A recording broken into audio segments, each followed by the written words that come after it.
Krishna Telugu audio నవల hub ఛానల్కి స్వాగతం. నేను మీ కృష్ణ. కురుమద్దాలి విజయలక్ష్మి గారు రచించినటువంటి ఆఖరి క్షణం అనే నవల 6వ భాగాన్ని చదువుతున్నాను. తల్లి వెనుకనే సుందరాచార్య కూడా బయలుదేరాడు. తల్లి కొడుకులు పక్క వీధిలోకి వెళ్ళంగానే ఇటు నుంచి ఇటే నెమ్మదిగా జారుకుంది రెండో మోసగత్తే. పక్క వీధిలో కూతురి కోసం అని కొద్దిసేపు వెతికి కూతురు కానరాకపోవడంతో లబలబలాడుతూ ఆ వీధిలోంచి మళ్ళీ యువతలకు వచ్చి భర్త ఉన్న బస్సు దగ్గరికి వెళ్ళింది ఒకలాంబ. ఇక్కడ ఇదంతా జరిగేసరికి అక్కడ అందరూ భోజనం చేయటం ముగించటం, మళ్ళీ బస్సులో కూర్చోవటం, బస్సు బయలుదేరడానికి సిద్ధపడటము జరిగింది. పెళ్ళాం బిడ్డలు రాలేదని గ్రహించినటువంటి రామానుజాచారి ఆ విషయం బస్సు డ్రైవర్తో చెప్పాడు. ఇంకా భోజనం వల్ల దగ్గర నుండి లేవలేదేమో, వెళ్ళి మీ వాళ్ళని పిలుచుకునిరా అని డ్రైవర్ కేకలు వేయడంతో రామానుజాచారి ఒక్క క్షణం ఆలస్యం చేయకుండా హోటల్లోకి పరుగు తీశాడు. ఆ హోటల్లో భార్య పిల్లలు కనిపించలేదు. రామానుజాచారికి మళ్ళీ హడావిడిగా బస్సు దగ్గరికి వచ్చాడు. ఆయన అటు ఇటుగా సరిగ్గా అప్పుడే వకులాంబ కూడా బస్సు దగ్గరికి వచ్చి ఉంది. బస్సు ఎక్కమన్నాడు రామానుజాచారి. అమ్మాయి కనబడటం లేదండి అంది వకులాంబ ఆదుర్దాగా. అసలు విషయం అక్కడున్న అందరికీ అర్థమయ్యేసరికి సరిగ్గా 10 నిమిషాలు పట్టింది. మీ అమ్మాయి రాకపోవటానికి ఆలస్యానికి మేము ఏం చేస్తావయ్యా? సరైన టైంకి బస్సు డిపోకి చేరకపోతే మా ఓనరు మధ్యలో అడ్డు తగిలేటటువంటి ఇన్స్పెక్టర్లు ఊరుకోరు. ఎక్కితే బస్సు ఎక్కండి, లేకపోతే బస్సు దిగిపోయి మీ అమ్మాయిని వెదికి పట్టుకుని వేరే బస్సులో రండి. అంతేగాని ఈ బస్సుని ఆపి ఉంచమంటే కుదరదు. టైం అంటే టైమే, బస్సు బయలుదేరాల్సిందే అంటూ బస్సు డ్రైవర్ కోపంగా అరిచాడు. బస్సు ఆపడానికి ఏ ప్రయాణికుడు మాత్రము ఇష్టపడతారు చెప్పండి? అంతమందిలో ఒక్కరు కూడా బస్సు ఆపడానికి ఒప్పుకోలేదు. మీ అమ్మాయి పెద్దదే అంటున్నావు కదా, ఎక్కడికన్నా వెళ్ళి ఉంటుందేమో, అదేదో మీరు బస్సు దిగి ఇక్కడే ఉండి చూసుకోండి అన్నారు కొందరు. పెద్ద పిల్లేట, ఎక్కడికి వెళ్ళిందో, ఎలా వెళ్ళిందో ఏమిటో అన్నారు కొందరు. ఏ హోటల్లో అన్నా కూర్చొని భోజనం చేస్తున్నదేమో అని ఎకసెక్కంగా కొందరు. ఇలా తలో విధంగా అంటూ ఉంటే రామానుజాచారికి తల కొట్టేసినంత బాధ కలిగింది. నోరు ఊరుకొని వకులాంబ వాళ్ళతో పోట్లాట వేసుకోవటంతో వాళ్ళల్లో అందరూ తలో మాట అని పెద్ద పోట్లాటకు దిగారు. చివరికి అంతమందిలో వకులాంబ నెగ్గలేకపోయింది. బస్సులో ఉన్నటువంటి వాళ్ళ సామాన్లు కింద పడేసి వాళ్ళని అక్కడనే వదిలి బస్సు వెళ్ళిపోయింది. అమ్మాయి ఏమైందో 4 వైపులా చూసిరండి, వకులాంబ ఆజ్ఞ జారీ చేసింది. ఎక్కడికని వెతుకురాను? రామానుజాచారి ఆందోళనగా అన్నాడు. ఆ కనబడే హోటల్లోకే మేము వెళ్ళాం. నేనేమో హోటల్లోకి వెళ్ళాను. మన అమ్మాయి అదిగో ఆ గోడవారగా నుంచుంది. సుందరాన్ని ఏమో బస్సు దగ్గరికి పంపించాను. నేను హోటల్ నుంచి వచ్చేసరికి అమ్మాయి అక్కడ లేదు. అమ్మాయి ఎక్కడికి వెళ్ళింది అంటే ఏం చెప్పను, వెళ్ళి 4 వైపులా చూసిరండి. వకులాంబ ఈసురో అంటూ టంకు పెట్టి మీద కూర్చుండిపోయి అప్పుడు చెప్పింది ఆ వివరాన్ని. అక్కయ్యకు అర్జెంటే, ఆ పక్క ఎక్కడికైనా వెళ్ళిందేమోనే అమ్మా అంటూ 2 వేళ్ళు పైకెత్తి చూపించాడు సుందరాచారి. అవునోయ్, అలాగూ జరిగి ఉండవచ్చు, వకులాంబ ఆశతో అంది. నాకేం నమ్మకమూ లేదు. ఈ మాట పై కనకపోయినా లోపల అనుకుంటూ కూతుని వెతకటానికి రామానుజాచారి బయలుదేరాడు. కూతురు శ్రీ మహాలక్ష్మి రూపురేఖలన్నీ వివరంగా చెప్పి, అలాంటి అమ్మాయిని ఇటుక ఎక్కడన్నా చూసారా అంటూ రామానుజాచారి షాపుల్లోని కనబడ్డ ప్రతి వాళ్ళను అడిగారు. ఎవరూ చూడలేదనే చెప్పారు. ఒకవేళ చూసినా నిజం చెప్పేటట్టుగా లేవు వాళ్ళ ముఖ కవళికలు. చాలామంది ముఖాల్లో హేళన, ఎగతాళి కొట్టొచ్చినట్టు కానవచ్చాయి. ఈ దఫా రామానుజాచారి ఒక ఆడమనిషిని అడిగాడు. శ్రీ మహాలక్ష్మి వర్ణనంతా విన్న ఆవిడ, సరిగ్గా మీరు చెప్పిన లాంటి అమ్మాయి ఈ వీధి చివరింట్లో ఉండగా చూశాను, అక్కడికి వెళ్ళి చూడండి అంటూ ఆమె వెళ్ళిపోయింది. ఎంతో ఆశతోటి రామానుజాచారి ఆ సందు చివరిదాకా వెళ్ళి అక్కడే బయట నుంచున్న ఒక ఆమెతో ఈ ఇంటి సంగతి ఒక ఆమె బజార్లో కనిపించి చెప్పటం, అమ్మాయి కోసం తాను వచ్చానని చెప్పటం చేశాడు. అలాంటి అమ్మాయే లోపల ఉంది, వెళ్ళండి అంటూ లోపలికి దారి చూపింది. ఆమె చెప్పింది వింటూనే ఏమీ ఆలోచించకుండా సరాసరి లోపలికి వెళ్ళాడు రామానుజాచారి. లోపల ఒక అమ్మాయి ఎదురొచ్చింది. చమ్కీ దుస్తులు వేసుకుని బుట్టబొమ్మలాగా ఉంది. ఆ అమ్మాయిని చూస్తే అమ్మాయి అన్నాడు రామానుజాచారి. ఆ అమ్మాయి ముందుకు వచ్చి రామానుజాచారి చెయ్యి పట్టుకుని ముందుకు లాగుతూ, అమ్మాయి ఏమిటండి, అమ్మాయి బొమ్మాయిను, నా పేరు చాందిని. చాందిని అంటూ ముద్దుగా పిలవండి బావగారు అంది చాందిని. బావగారు అంటూ తెల్లబోయాడు రామానుజాచారి. ఆ అమ్మాయి చేతిలో నుంచి తన చేతిని విడిపించుకో చూశాడు, కానీ విలువలేదు. ఆ పని ఆయనకు వీలు పడలేదు. రండి బావగారు, ఇక్కడ పగలైనా భయపడవలసింది ఏమీ లేదు. పగలయ్యేది రాత్రయ్యేది ఎర్ర టోపీల వెర్రినా గన్నలు ఇటు రానే రారు. మీకే భయం లేదు కులుకుతూ చెప్పింది చాందిని. ఏమిటి నీ గోల, నాకేం అర్థం కావటం లేదు. రామానుజాచారి కసురుమన్నాడు. అర్థం కాకుండానే ఇక్కడ దాకా వచ్చారా హేడనగా అని తన మోటు భాషలో వివరించింది చాందిని. బలంగా ఒక్క విదిలింపుతో చాందిని చేతిలో నుండి తన చేతిని లాక్కుని పైకి లేచాడు రామానుజాచారి. చిచ్చి, నేను వచ్చింది సానికొంపక.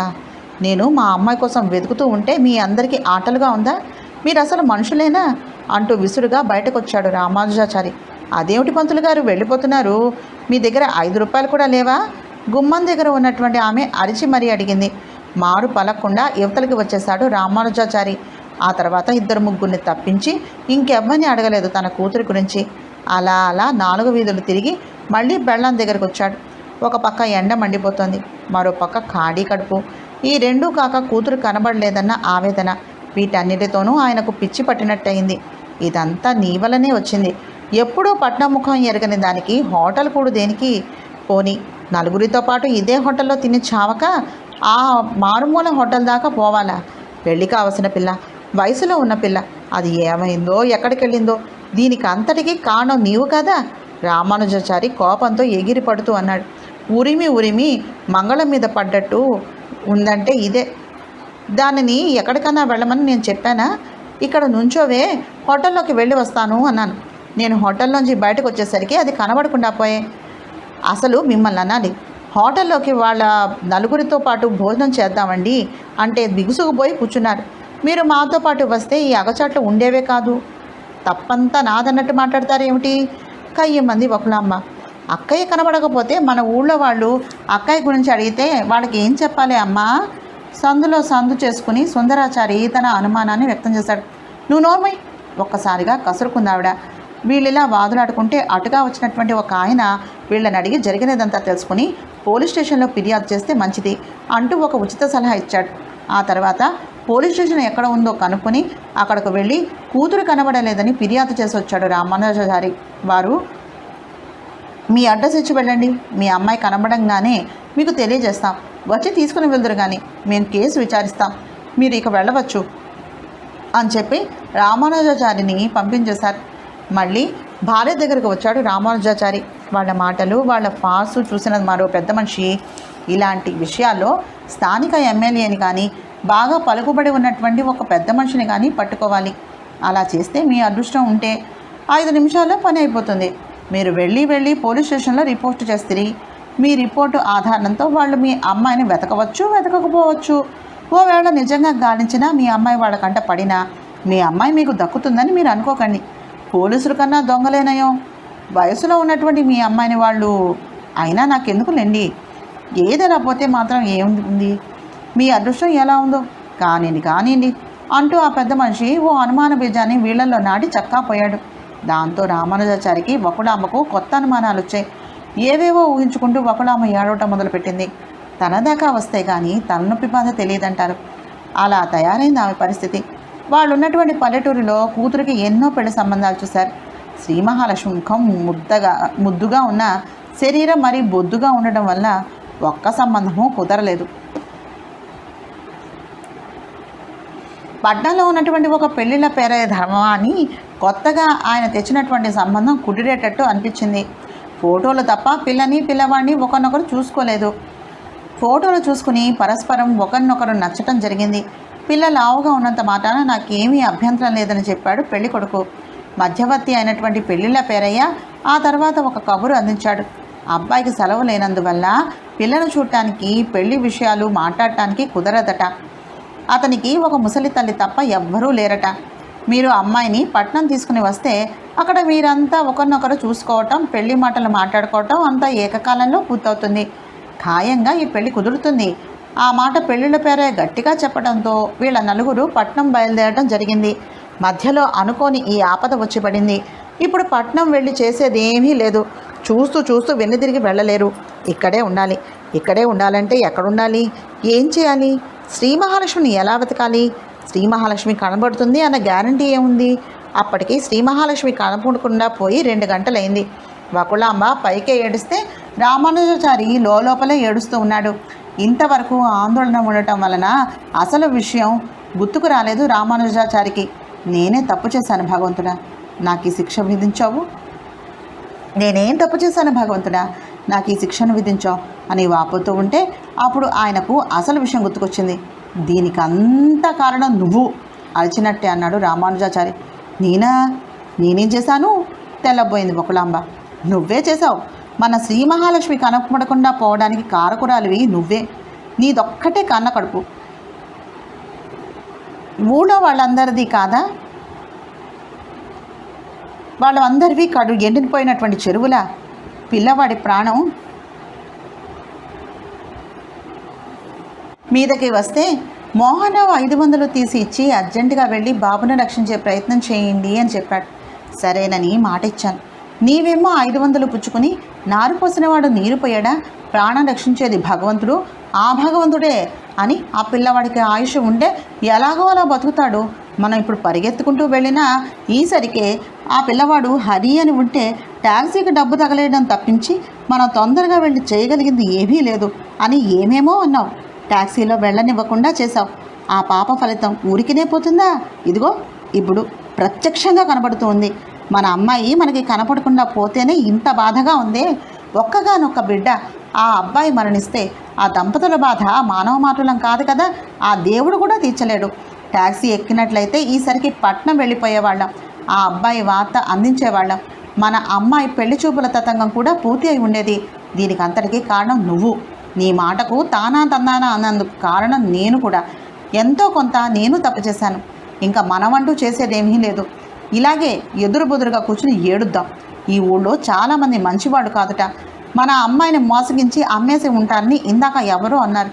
ఇంకా మన శ్రీ మహాలక్ష్మి మనకు కనబడదే అంటూ అంతవరకు పెద్ద కంఠంతో అంచినటువంటి రామానుజాచారి చివరి మాటలు అంటూ ఉండగా తగ్గిపోయి కళ్ళ నీళ్లను పెట్టుకున్నాడు. బకులాంబ కళ్ళ ముందు ఎన్నో భయంకర దృశ్యాలు కానవచ్చాయి. ఆమె ఒక్కసారిగా బోన ఏడ్చి అంతలోనే ధైర్యం తెచ్చుకొని కళ్ళు తుడుచుకుంది. నిజమే, నేను తప్పు చేశాను. నా పాపానికి పరిష్కారం లేదండి, డగ్గుతికతోటి పలికింది ఆమె. పరాయి సొమ్ము మీద ఆశపడినటువంటి భార్యను చూస్తూ ఉంటే, ఇప్పుడు ఈ దుస్థితికి విలపిస్తూ ఉంటే రామానుజాచారికి హృదయం ద్రవించింది. ఇంకా మనము ప్రయత్నం ఏమీ చేయలేదు. చేసిన పాపం ఆ భగవంతుడితో చెప్పుకొని మనసారా క్షమించమని వేడుకో అన్నాడు రామానుజాచారి. భగవంతుడా, నేను నిజంగానే తప్పు చేశాను. నా ఆశకి ఆ పిల్లవాడు బలి కాకుండా చూడు.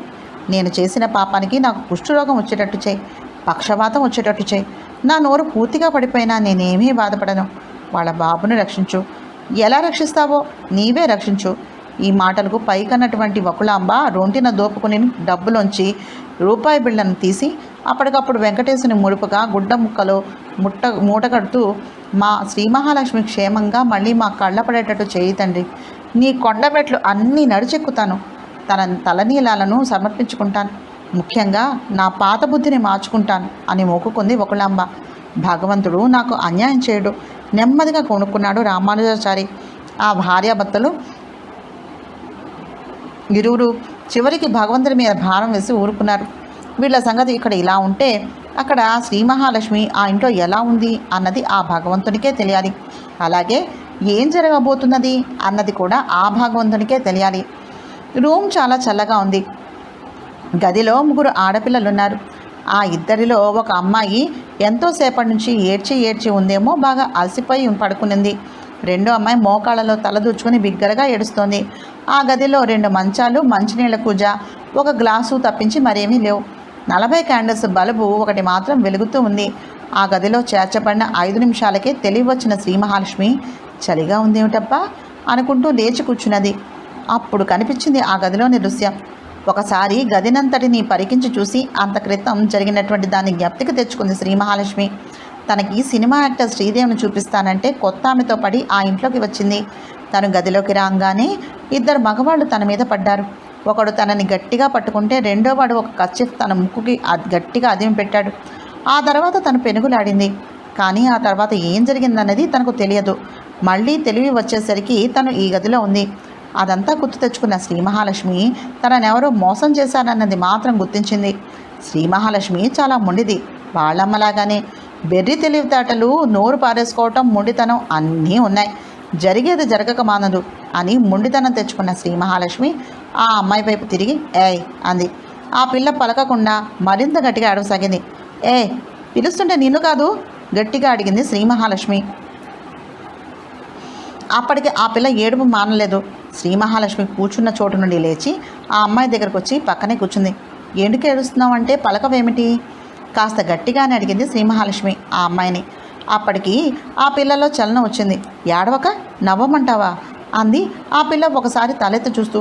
నవ్వొద్దులే, కానీ అలా ఏడవటం మటుకు చేయకు అంది శ్రీ మహాలక్ష్మి.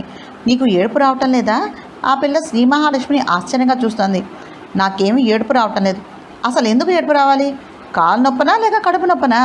కడుపు నొప్పి కాలు నొప్పి అని కాదు, మన బతుకులు ఏమవుతాయో అనేటటువంటి భయంతో ఏడుస్తున్నాను. ఇప్పుడు మన బతుకులకి ఏమొచ్చింది? కాస్త గట్టిగానే అంది శ్రీ మహాలక్ష్మి. మనం మోసపోయాం, ఇంకా మనకి మిగిలింది జీవితాంతం ఏడుపే. శ్రీ మహాలక్ష్మికి ఇంకా శ్రీదేవి మీద ఆశ పోలేదు. అయితే ఇక్కడ శ్రీదేవి లేదా? శ్రీదేవా? శ్రీదేవి ఏమిటి అంది ఆ పిల్ల. ముందు నీ పేరేమిటో చెప్పు. నా పేరు కృష్ణవేణి. చూడు కృష్ణవేణి, నువ్వు నాకన్నా కాస్త చిన్నగా ఉన్నావు. నేను చెప్పేది జాగ్రత్తగా విను. శ్రీదేవిని చూడడానికి వచ్చిన వాళ్ళు గోల చేసి ఉండుంటారు. దాంతో ఇక్కడ వాళ్ళు మనం కూడా మోసగాళ్ళం అనుకుని తెలియక బంధించి ఉండుంటారు. చూస్తూ ఉండు, కాసేపు అయ్యాక వాళ్లే మనల్ని విడిచిపెడతారు. ఆ పిల్లకు చూచాయిగా విషయం అర్థమైంది. అయినా కూడా వివరంగా చెప్పమని శ్రీ మహాలక్ష్మిని అడిగింది. తన పెళ్లి చూపుల నిమిత్తం తన తల్లి తండ్రి తమ్ముడితో బయలుదేరి రావటం, తన హోటల్ దగ్గర ఆగితే తనకు శ్రీదేవిని చూపిస్తానని తీసుకురావటం అంతా వివరంగా చెప్పింది శ్రీ మహాలక్ష్మి. శాంత విని ఆ అమ్మాయి ఓ రకంగా మోసపోతే నువ్వొక రకంగా మోసపోయావు అంది. నేను మోసకపోవడం ఏమిటి అంది శ్రీ మహాలక్ష్మి. ఇది బ్రోతల్ హౌస్. అంటే ఏమిటి? ఆ పిల్ల అంటే ఏమిటో చెప్పలేదు. కానీ నీకు ఇంగ్లీష్ రాదా అని అడిగింది. నాకు తెలుగు బాగా వచ్చు, సంస్కృతం కూడా నేర్చుకున్నాను. ఇంగ్లీష్ మాత్రం 2-3 ముక్కలు నేర్చుకున్నాను. క్యాట్ అంటే పిల్లి, ర్యాట్ అంటే ఎలుక. తన భాషా పరిజ్ఞానం ఇంకా చెప్పబోయింది శ్రీ మహాలక్ష్మి. అందుకని నీకు బ్రోతల్ హౌస్ అంటే ఏమిటో తెలియలేదు. మధ్యలో అడ్డు తగిలి కృష్ణవేణంది. పోనీ నీకు తెలిస్తే చెప్పరాదు అంది శ్రీ మహాలక్ష్మి. బ్రోతల్ హౌస్ అంటే వేశ్యాగృహం. నువ్వు చెప్పేది నిజమేనా? ఆ గదినంతటిని యగాదిగా చూస్తూ అంది శ్రీ మహాలక్ష్మి. ఈ వెర్రి పిల్లను చూస్తూ ఉంటే ఆ పిల్లకు కోపం వచ్చింది. నాకు తోచక ఏడుస్తున్నాను అనుకున్నావా? నేను మోసపోయి ఇక్కడికి వచ్చాను, మా వాళ్ళకి దూరం అయ్యాను అన్న బాధతో ఏడ్చాను. ఇలాంటి చోట్ల నుండి తప్పించుకోవటం కూడా కుదరదు. మనం ఎదురు తిరిగితే అన్నం కాదు కదా, నీళ్లు కూడా ఇవ్వరు. గొడ్డును బాదినట్టు బాదుతారు. వాళ్ళ మాటలు వినేదాకా అంతే. పెద్దగా అరుద్దాం, ఎవరో ఒకరు వచ్చి రక్షిస్తారు అంది శ్రీ మహాలక్ష్మి వాకిలి వైపు చూస్తూ. మన గొంతు చించుకుని అరిచినా మన మాటలు బయటకు వినిపించవు. ఎందుకని? ఇది ఏసీ రూమ్. ఏసీ రూమ్ అంటే చాలా వివరంగా చెప్పాలి. అదంతా తర్వాత చెప్తాను. ఏసీ రూమ్లో టపాకాయ పేల్చినా కూడా బయటకు వినిపించదు. అంతవరకు ఖాయం అంది కృష్ణవేణి. మరెలా? అందుకనే కదా నేను ఏడ్చేది. ఇక్కడ నుండి పారిపోవడానికి లేదన్నమాట. చాలా కష్టం. శ్రీ మహాలక్ష్మి 1 నిమిషం ఆలోచిస్తూ ఉండిపోయింది. ఆ తర్వాత అంది, ఈ గది ఇంత చల్లగా ఉందే? ఇది ఏసీ రూమ్ అని ముందే చెప్పాను కదా. ఏసీ రూమ్ అంటే చాలా చల్లగానే ఉంటుంది. శ్రీ మహాలక్ష్మి మళ్ళీ తీవ్ర ఆలోచనలో పడింది. ఇంత వివరంగా చెప్పినా ఈ పిల్ల భయపడ్డం కానీ ఏడవటం కానీ చేయలేదు. ప్రపంచంలో ఇలాంటి అమ్మాయిలు కూడా ఉంటారా? ఉత్త పల్లెటూరి ముందు ఎన్ని బాధలు పడాలో తెలియక సంతలో చెగోడీలు అమ్ముకునే దానిలాగా చాలా చక్కగా కూర్చుంది అనుకుంది కృష్ణవేణి. అంతవరకు ఏడ్చి సొమ్మసిల్లి పడుకున్నటువంటి అమ్మాయి నీరజ లేచి కూర్చుంది. మౌనంగా వీళ్ళ మాటలు వినసాగింది. నేను మాత్రం చస్తే ఇక్కడున్నాను. వాళ్ళెవ్వరైనా ఎదురుపడిని వాళ్ళను 4 ఉతికి ఇక్కడ నుండి పారిపోతాను. అప్పటికే ఒక నిశ్చయానికి వచ్చినటువంటి శ్రీ మహాలక్ష్మి తన నిర్ణయాన్ని చెప్పేసింది. నువ్వు కాదు, మేము ఉన్నాం. కాకపోతే నీకు తెలియంది మరో విషయం ఉంది. మనలాంటి వాళ్ళు ముందు ఎదురు తిరుగుతారని, సమయం చూసి పారిపోతారని ఇక్కడ వీళ్లకు బాగా తెలుసు. రౌడీ లాంటి వాళ్ళు మనకి కాపలాగా బయట ఉంటారు. మనం పారిపోతూ ఉంటే వాళ్ళు మనల్ని 4 ఉతికి తీసుకుని వచ్చి మళ్ళీ ఇంట్లో పడేస్తారు. వ్యంగ్యంగా అంది కృష్ణవేణి. ఏడ్చారు. ఒకసారి మా ఊళ్ళో బండ భీముడి చేతుల్లో కర్ర ఉన్నా వాడిని నేను ఒక్కదాన్నే 4 ఉతికాను. నేను కొట్టేసరికి వాడి చేతిలో కర్రని అక్కడే పడేసి నాకు దండం కూడా పెట్టి, కొట్టకమ్మ తల్లి, ఇంకెప్పుడు నీ జోలికి రాను అని చెప్పి అదే పాటను పరుగు తీశాడు. తన అనుభవాన్ని గొప్పగా చెప్పింది శ్రీ మహాలక్ష్మి. శ్రీ మహాలక్ష్మి దేవిని దేహాన్ని ఒకసారి యగాదిగా చూసి, నువ్వు కొడితే ఒక దెబ్బకి అవతలి వాడు చచ్చి ఊరుకుంటాడు. కానీ ఇక్కడ ఉన్నటువంటి గ్రౌడీలు మీ ఊళ్ళో ఉన్నటువంటి బండరావుడు లాంటి వాళ్ళు ఏమీ కాదు. వీళ్లకు చాలా కిటుకులు మెళకువలు తెలుసు. ఒకటినైతే కొడతావు, 2-3నైతే ఏం చేస్తావు అంది కృష్ణవేణి. అప్పుడు అక్కడే ఉన్న ఇంకో పిల్ల నీరజ నోరు తెరిచింది. మనం వీళ్ళ దగ్గర నుండి బాధలు పడే బదులు సమయం చూసి ఎదిరించి ఉపాయంగా పారిపోదాం. పల్లెటూరి అమ్మాయి, ఈ అమ్మాయికి ఇంత ధైర్యం ఉంటే చదువుకున్న మనకు ఇంకెంత ధైర్యం ఉండాలి? ఏం చేయాలో ఆలోచిద్దాం ఆశగా అంది నీరజ. వాళ్ళ మాటలతో చిన్న ఆశ లాంటిది కృష్ణవేణికి కూడా కలిగింది. వాళ్ళు వచ్చే లోపల మనం ఆలోచిద్దాం అంది. ఆ తర్వాత ముగ్గురు స్నేహితులయ్యారు. ఆలోచిస్తూ చర్చిస్తూ కూర్చున్నారు. సమయం గడిచిపోతూ ఉంది. ఏసీ గది తలుపులు మెల్లగా తెరుచుకున్నాయి.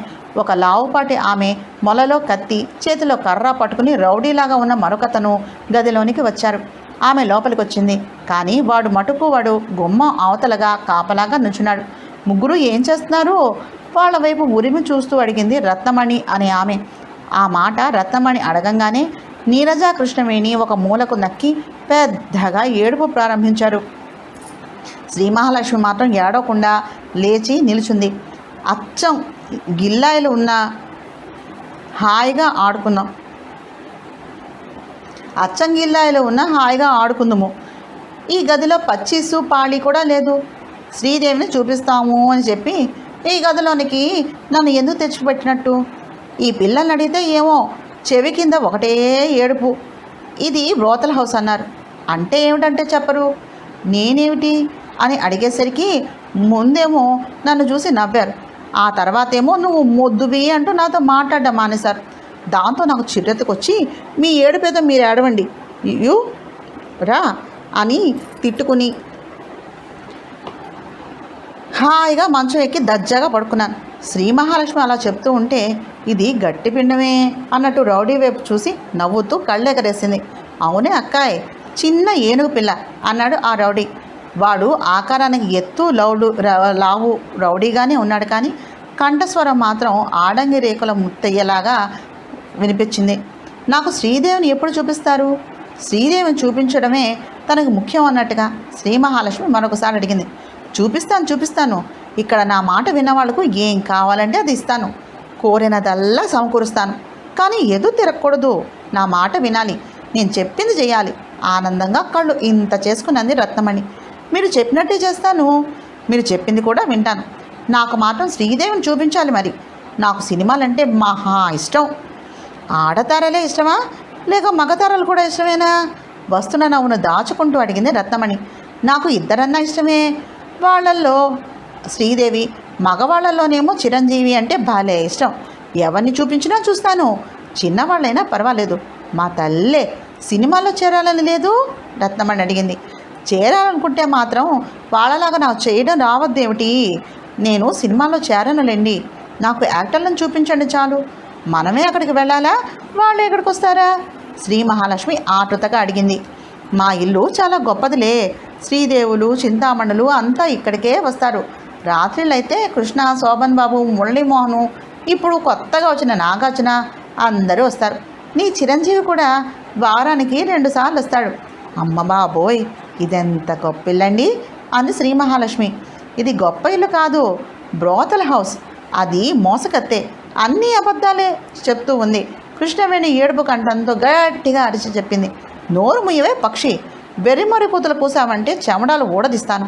ఈ పిల్ల చూడు ఎంత చక్కగా మాట్లాడుతోందో. దీన్ని చూసి నవ్వుతూ ఎలా మెలగాలో నేర్చుకోండి. ఆ పిల్లకు ఏమీ తెలీదు. మరొకసారి పెద్దగా అరుస్తూ చెప్పింది కృష్ణవేణి. నీకు మహా తెలిసి చచ్చింది, దీనికి తెలియలేదు. నేను చెప్పినట్టు చేశారా సరే, లేకపోతే మీ పని దినదినం నరకమే అంటూ రత్నమణి వాళ్ళు ఏం చేయాల్సింది వివరంగా చెప్పింది. నేను చస్తే ఒప్పుకోను అంది కృష్ణవేణి. నేను ఉరిపోసుకుని చచ్చిపోతాను అంది నీరజ. శ్రీ మహాలక్ష్మి మాత్రం ఏమీ అనలేదు. అత్తయ్య అంటూ వరుస కలిపేసి పిలుస్తూ 4 వేళ్ళు ముడిచి చిటికన వేలు ఎత్తి చూపిస్తూ అర్జెంటుగా అవసర నిమిత్తం అవతలకు వెళ్ళాలని తెలియజేసింది. శ్రీ మహాలక్ష్మి ముఖం అందంగా ఉన్న అచ్చం దిబ్బ రొట్టెలాగా ఉంటుంది. ఆ ముఖంలో ఏ భావాలు ఒక పట్టాన కనబడవు. శ్రీ మహాలక్ష్మి చేస్తున్నది నటన అన్నది అందువలనే రత్నమణి గుర్తించలేకపోయింది. ఆ గదికే ఉన్నటువంటి అటాచ్డ్ బాత్రూమ్ వైపు వేలు పెట్టి చూపించి ఆ గదిని చూడు అని చెప్పింది. శ్రీ మహాలక్ష్మి గుణగుణ నడుస్తూ వెళ్ళి అటాచ్డ్ బాత్రూమ్ తలుపులు తీసుకుని లోపలికి వెళ్తూనే గుమ్మం దాటగానే ఒక్క అరుపరిచింది. ఆ వెంటనే వెనక్కి వచ్చేసి, ఛీ, అక్కడ ఎక్కడ పోసుకుంటావు? అదేదో ఎత్తుగా ఉంది, కమ్మోడ్ అనమాట. దాని మీద కూర్చోవడం నా చేత కాదు బాబు. మా ఇంట్లో దొడ్డి లాంటిదైతే బాగుంటుంది అంది. ఆ పిల్లను బయట గదిలో బాత్రూమ్కి తీసుకుని వెళ్ళి వస్తాను. వీళ్ళిద్దరినీ ఒక కంట చూస్తూ ఉంటా నాగేశు అని చెప్పింది రత్నమణి. దీన్ని బయటకు తీసుకుని వెళ్తావా? ప్రమాదమే అక్కాయ్ కంగారుగా అన్నాడు నాగేశు. ఎవరి వల్ల ప్రమాదము ఎవరి వల్ల ప్రమాదం ఉండదో నాకు ఆ మాత్రం తెలియదట నాగేశు. నా చేతిలో ఎదురు తిరిగినటువంటి వాళ్ళే ఒక్క పిడికిలి పోటుకు మట్టి కరిచిపోయారు. గొప్పగా అంది రత్నమణి. ఈ పిల్లకు సినిమా యాక్టర్ల ఆశ చూపిస్తే చాలు, తేలికగా పని అయిపోతుంది. ఇలాంటి సినిమా పిచ్చి వాళ్లకు ఇల్లు వాకిళ్ళు పట్టదు అన్న వెర్రి అపోహలో ఉంది రత్నమణి. శ్రీ మహాలక్ష్మిని తీసుకుని ఆ గదిలోంచి బయటకు వెళ్ళింది రత్నమణి. ఇరువురు నడవాలోకి వచ్చారు. అక్కడి నుండి మరో గదిలోనికి ప్రవేశించారు. ఈ గదిలో మామూలు లెట్టనుంది. తొందరగా వెళ్ళిరా, గుమ్మం దగ్గర ఆగిపోతూ చెప్పింది రత్నమణి. శ్రీ మహాలక్ష్మి బయటకు వచ్చినప్పుడే చూసుకుంది. అక్కడ ఎవ్వరూ లేకపోవడం, ఏమాత్రం అలికిడి కూడా రావటం లేదు. గదిలో తాసపడ్డ కొత్త పిల్లలు ఇద్దరు అన్నీ జాగ్రత్తగా కనిపెట్టి చూసి సరైనటువంటి సమయం చూసుకుని పారిపోదామన్నారు. మీనమేషాలు లెక్క పెట్టడం శ్రీ మహాలక్ష్మికి ఇష్టం లేదు. రత్నమణి లోపలికి వెళ్ళమనంగానే బాత్రూంలోకి వెళ్ళింది. నిమిషం ఆగి బాత్రూంలో నుండి మామూలుగా బయటకు వచ్చింది. ఇప్పుడు పొట్ట చాలా తేలిగ్గా ఉంది అంటూ శ్రీ మహాలక్ష్మి పొట్టను ఒకసారి చేత్తో రాసుకుని ఆ తర్వాత వంగి తన కాళ్ళకున్నటువంటి పట్టా శీల వదులైతే శీల బిగిస్తున్నట్టుగా ఉంది. ఆ పిల్ల నిజంగానే పట్టాశీల బిగుస్తున్నట్టుగా ఉంది అనుకుంది రత్నమణి. శీల బిగుస్తున్నట్టే బిగుస్తూ చటుక్కున రత్నమణి కాలుని జలగలాగా పట్టుకుని బలవంతంగా ఉపయోగించి ఒక్కలాగు లాగింది శ్రీ మహాలక్ష్మి. రత్నమణి కూడా బాగా లావుపాటి మనిషే, వయస్సు కూడా 50 పైనే. శ్రీ మహాలక్ష్మి విసురుగా లాగేసరికి దబేల్మన్న పెద్ద శబ్దం వెల్లకిలా పడిపోయింది. తల వెళ్ళి టంగుమంటూ నేలను ముద్దు పెట్టుకుంది. ఏమాత్రం ఆలస్యం చేయకుండా శ్రీ మహాలక్ష్మి అటోక్కాలు ఇటోకాలు వేసి పర్వతంలా దూకి రత్నమణి పొట్ట మీద కూర్చోటమే కాక 2 చేతులతోనూ ఆమె జుట్టు బిగించి పట్టుకుని టపా టపా నేలగేసి కొట్టేసింది ఆమె తలను. ఆ దెబ్బతో రత్నమణి చావలేదు కానీ పూర్తిగా స్పృహ తప్పింది. ఇప్పుడప్పుడే ఆమె లేచే ప్రసక్తి లేదు. అమ్మయ్య అనుకుంటూ శ్రీ మహాలక్ష్మి గర్వంగా పైకి లేచింది. ఒసే, ఇవి పిడకలు కొట్టిన చేతులే. తెలివి మీ పట్నం వాళ్ళకే కాదు, మా పల్లెటూరు వాళ్ళకు కూడా ఉంది. మేము తలుచుకుంటే అడ్డడు బియ్యాన్ని అరక్షణంలో పిండిగా కొట్టగలం. మీవన్నీ కాఫీ బతుకులు, వెధవ బుద్ధులు, వెధవ ఉపాయాలను అని అనుకుంటూ అవతలికి వెళ్ళి కంటికి కనబడ్డ ఒక చీరను తీసుకొచ్చింది. పరపరా చీరను చింపి నోట్లో గుడ్డలు కుక్కి కాళ్ళు చేతులు గట్టిగా కట్టేసింది. ఆ తర్వాత కాళ్ళు పట్టి బరబర రత్నమణిని ఈడుస్తూ బాత్రూంలో పడేసింది శ్రీ మహాలక్ష్మి. శ్రీ మహాలక్ష్మి లాంటి వాళ్లకు అతి తెలివితేటలు ఎక్కువ. అలాంటి వాళ్ళు సూక్ష్మంగా ఆలోచించలేరు. బండకేసి బట్టలు టపటపా బాదినట్టుగా తోచినదేదో గబగబా చేసుకుపోతారు. ఆ ఇంట్లో ఇంకెవరైనా ఉన్నారేమో, వచ్చి తనని పట్టుకుంటారేమో అన్న ముందు ఆలోచన చేయకుండా తీరుబడిగా గదులు చక్కబెట్టడం మొదలుపెట్టింది. అయితే అక్కడ 4 గదులను మించి లేకపోవడంతో శ్రీ మహాలక్ష్మి వేగంగా గదులన్నీ తిరిగి చూడటంతో పని తొందరగా ముగిసింది. ఒక గదిలో డ్రెస్సింగ్ టేబుల్ ముందు ఉన్నటువంటి లావుపాటి చిన్న పర్సు శ్రీ మహాలక్ష్మి కంటపడింది. పర్స్ తెచ్చి చూసింది.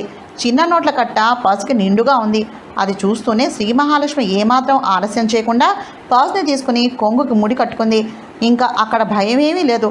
ఆ రౌడీగాడి పని కూడా పట్టేసినట్లయితే మేము ముగ్గురం కలిసి పారిపోవచ్చు అనుకుంటూ గదిలోనికి యువతలకి రాబోతూ ఉంటే, అక్కాయ్ ఎక్కడున్నావే అన్న నాగేశ్ గాడి పిలుపు వినిపించింది. నాగేశ్ గాడి మాటలు వింటూనే గబుక్కున గోడ పక్కకి తప్పుకుంది శ్రీ మహాలక్ష్మి. నాగేశగాడు ముందుగా ఈ గదిలోకే వచ్చి అక్కాయ్ అంటూ పిలుస్తూ పక్క గదిలోనికి వెళ్ళాడు. ఆ గదిలోంచి బయటకి ఇంకో దారి లేదని అంత క్రితమే శ్రీ మహాలక్ష్మి చూసి ఉండడంతో ఆ విషయం ఆ అమ్మాయికి తెలుసు. నాగేశ్ గదిలోనికి వెళ్ళటం చూస్తూనే 2 అంగల్లో తలుపు దగ్గరకు వెళ్ళి బయట గడియ వేసింది. ఆ తర్వాత మాత్రం శ్రీ మహాలక్ష్మి జాగు చేయటం కానీ తెలివి తక్కువ పనులు చేయటం కానీ చేయలేదు. గబగబా ఏసీ రూమ్లోకి పరిగెత్తుకుంటూ వెళ్ళి తలుపులు తీసింది. బయట ఏం జరిగిందో తెలియక గదిలో ఉన్నటువంటి నీరజ, కృష్ణవేణి గజగజ వణికిపోతూ ఉన్నారు. అదే సమయంలో శ్రీ మహాలక్ష్మి తలుపు తీస్తూనే రండి పారిపోదాం అంది. శ్రీ మహాలక్ష్మి గట్టిగా వచ్చినట్టు వాళ్ళిద్దరూ గదిలోంచి పరుగున ఎత్తలకొచ్చారు. ఏమైంది, ఎటు పారిపోదాం అన్నారు శ్రీ మహాలక్ష్మితో.